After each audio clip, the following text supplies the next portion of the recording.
დება აგრესიული მოქალაქისგან გიცავდეს და ჩვენ პირიქით მოქალაქე გვჭირდება ახლა რომ აგრესიული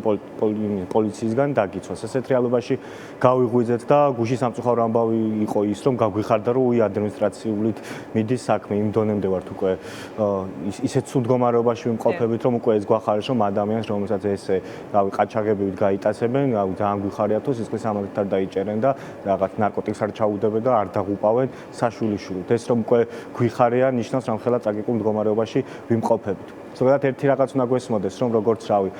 ხე ნაყოფისგან შეიცნობა, ისე შეიცნობა სახელმწიფო ძალოვანი სტრუქტურები და როგორც მეგობარი გამოიცდება გასაჭირში, ისე გამოიცდება სახელმწიფო დაკავებულ ადამიანთან როგორ იქცევ, იმიტომ რომ ადამიანი არის დაკავებული, მასზე თელ რაღაც მონოპოლიას იღებს სახელმწიფო, ის ამბობს, რომ მას უფლებები წართული აქვს, ეხლა მას მე მივხედა და აი ამ მიხედის ნაწილში როგორც იქცევა სახელმწიფო, ეგ არის სინამდვილეში მისი ნამდვილი რეალური სახე და როცა შენ ხედავ სახელმწიფოს, რომელიც ყაჩაღის ფორმით არის და რო გაგიტაცებს შუაგზაში ადამიანს უნდა იმარჩიელო მე ხა ვინ დამიჭირა ხა წავა ეს ხალხი სადმე გადააყენეს თბილისის ზღვაზე ამიყვას იქ გამხედქავენ ცემაში იმიტომ რომ ყაჩაღები არიან თუ გადმოუხვედა მუხიანში და წამიყვანენ სამმართველოში და აღმოჩნდებიან პოლიციელები ადამიანს რომელსაც წარფული გაქვს უფლება საკუთარი თავის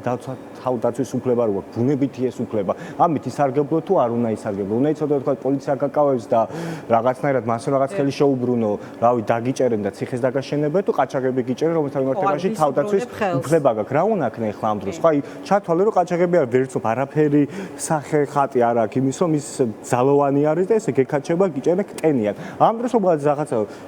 ჯიკაობა დაუწყო ხო დაგაშენებენ ციხეზე მე გეტყვი რომ იცოდე ყაჩაღი კი არა პოლიციელი იყო ესეც სახელმწიფოში რო არსებობდა და ამას უყურებს ყველა მაგალითად ქოცი რომელიც ყველა ხამას მათი თავარი სახეხატები უწყავთ ასე ამართლება რომ ჩვენო ნაცემის მოbrunება არ გვინდა ყველა ეს ადამიანს მინდა ვკითხო შვილი ხო ყავთ წარმოიდგინე ხა თქვენ შვილს რომ მეუნებოდეთ რომ აი თქვა რომ აი მე ძალიან ცუდი დრო გამოვიარე და ეხლა სანამ შენ იგივეს არ გამოგატარებ სანამ შენ ჩემზე უფრო მეტად არ გატკენ მაქამდე უბრალოდ არ შევეპყუები და მაქამდე უბრალოდ ყურად არაფერს არ ვიღებ ეგ სწორი მიდგომა იქნება შულთა მემართებაში ნაცნობ მოძრაობას რო ეთქვა რომ იცი რა მოდი კვირაში ერთხელ დენს გაგითიშავთ ხოლმე ან კვირაში 5 ჯერ იმიტომ რომ შევარდის დროს ხო დენი არ იყო მოდი რა აი გზას აუყრით ხოლმე იმიტომ შევარდის დროს ხო არ იყო და შე ხო ეს არ გინახია ეხლა დაბადებულს ეხლა გაზლის ეხლა ახალგაზრდას ამიტომ არ გაბედო რომ ამაზე ხმა ამოიღო და ეს რა ველაპარაკებით დღეს ჩვენს ქვეყანაში მყოფ ხალხს რომელსაც რა უკვე ჯერ ესეთი რა მე-13 წელია რამის უკვე მართავ და იმ ადამიანს რას ეძახი რომელიც სკოლაში ბაღში დადიოდა რომელიც უყურებს რომ შენ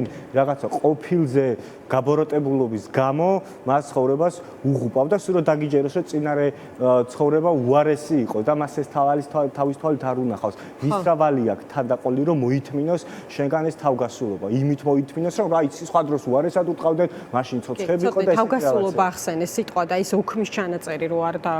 გამოგრჩეს და გავამახვილოთ სათანადო ყურადღება მაყურებელს კიდევ ერთხელ ვეტყვი რომ ეს არის სახელმწიფო დამცველის აპარატის თანამშრომლის მიერ შედგენილი ოქმი რომლის მიხედვითაც კრიმპოლის განყოფილების ერთ-ერთი პოლიციელი ეუბნება ლაშას ჯიოშვილს ჩვენს ოპერატორს რომ თუ საჭირო იქნება სახლიდან ამოგიღებთ ბიჭო ტყვია წამალს და ახლა რამის ჩადება რად უნდა არ უნდათ ჩადება როგორ ფიქრობ აი სხვა მაგალითები აი საბას ხვიტარიძის საქმე რაზე მიუთითებს აი შეიძლება ხო ბევრი მაგალითის მოყვანა ამ პერიოდის განმავლობაში როგორ განვითარდა მოვლენები სხვადასხვა სისტემის ტყვესთან დაკავშირებით რატომ საუბრობთ ამაზე ხო გვაქვს თუ არა საფუძველი რომ კონდეს ეჭვი რომ ხო გამზადებული იყო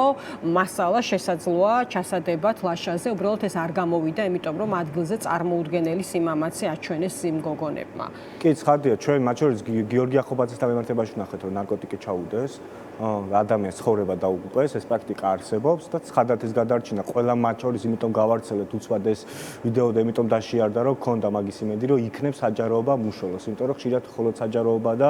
ის რომ რაღაცები ხილულია რაც ამაშველებს ტყულად კი არ არის ხოლმე თუ ყველაზე მეტად რამე ხოც აგიზიანებს რაზეც ბაზრდება და იჭრებ ეგ არის